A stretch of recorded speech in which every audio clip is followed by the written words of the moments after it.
On the Senate floor Tuesday, Senate Minority Leader Mitch McConnell blamed Democratic policies for the continued surge of migrants at the U.S.-Mexico border. This comes after data from U.S. Customs and Border Protection revealed that Border Patrol had over 2 million encounters with migrants at the southern border, a historic high. McConnell said, quote, "There's nothing compassionate or humane about the border crisis that Democrats' mixed signals and failed policies have unleashed. It's not fair to American citizens." Border security has been a hot-button issue as midterms approach, and Republican governors have sent a large number of undocumented immigrants to Democrat-run cities.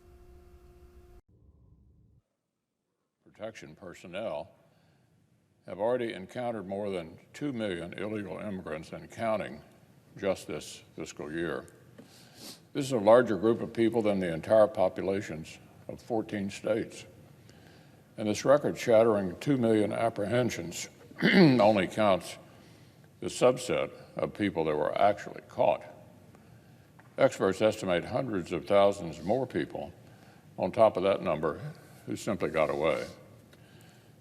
The latest reports say that CBP encountered more than 200,000 people just in the month of August alone, and more than 20% of those people were not first-time border crossers, but rather repeat offenders who had already previously been expelled or deported.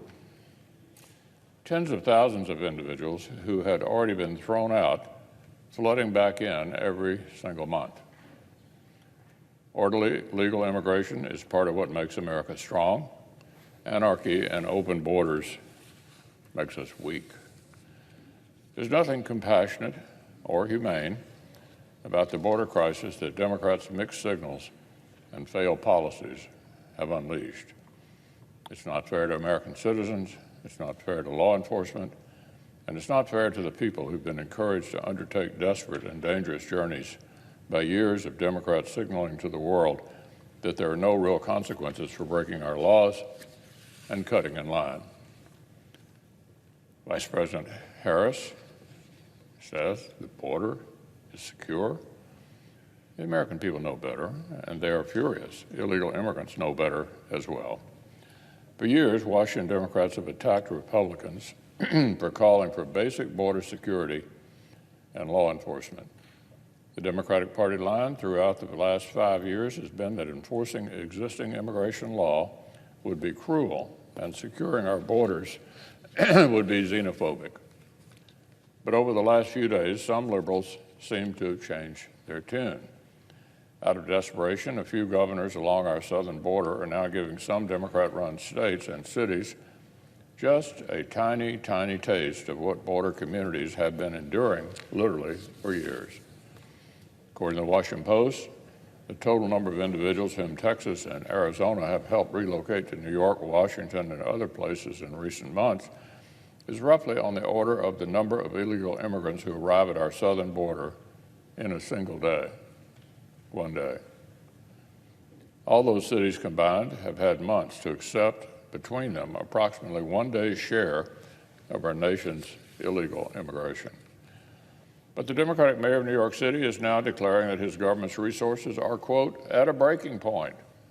At a breaking point.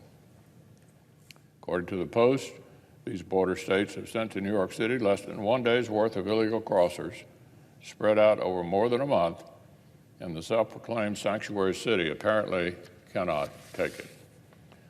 Governor of Florida helped a tiny number of illegal immigrants, about 4 dozen, secure transportation to the wealthy liberal destination of Martha's Vineyard, filled with millionaires' mansions, which appointed itself a so-called sanctuary destination back in 2017. Apparently, this sanctuary destination tolerated, fed, and housed the newcomers for less than 48 hours before having the National Guard promptly put them on a ferry and remove them to a military base instead. Democrats, liberal activists, and the media are predictably melting down. There are absurd accusations that flying around that it's somehow evil or illegal for Republican officials to help illegal immigrants move within our country. That would be breaking news, because, of course, the Biden administration has been flying and busing illegal immigrants around the country on a regular basis. According to one report from early 2021, the Biden administration was already filling Greyhound buses with people turning up at our border and driving them to various destinations from the South to the Midwest to the Northeast. But it was never to Martha's Vineyard. So these well-to-do blue enclaves are finally witnessing the smallest fraction of the challenges that open borders have forced on working-class communities all across our country. Now, on another matter, Washington Democrats' runaway inflation has caused a nationwide crisis. It's put working families and small businesses in a bind from coast to coast. Since President Biden took office, inflation has shot up a staggering 13.2%.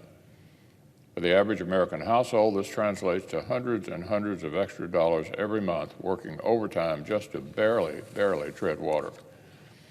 In my home state of Kentucky, for example, the Democrats' inflation has forced proud, hardworking families to ask for help putting food on the table, in some cases for the first time in their lives. The director of the Jessamine County Food Pantry in Nicholasville says our numbers here are going up like crazy. We have problems actually getting food now. We're actually not giving away as much as we were just a couple of months ago because I can't find it and I can't afford it sometimes when I can find it. And of course, these challenges aren't limited to the Commonwealth. In Clifton, Colorado, the director of one local food bank reports that she had served 1,000 more families in the first half of this year than in the first half of last year. Here was her quote: "They cannot short their rent bill, but they can short their grocery bill, and so they come here, so I help fill the gap." In coastal Georgia, the director of a network of food banks says distribution at her facilities has increased 38% from July till August. Meeting the increased demand has meant stomaching steep spikes in meat and dairy prices.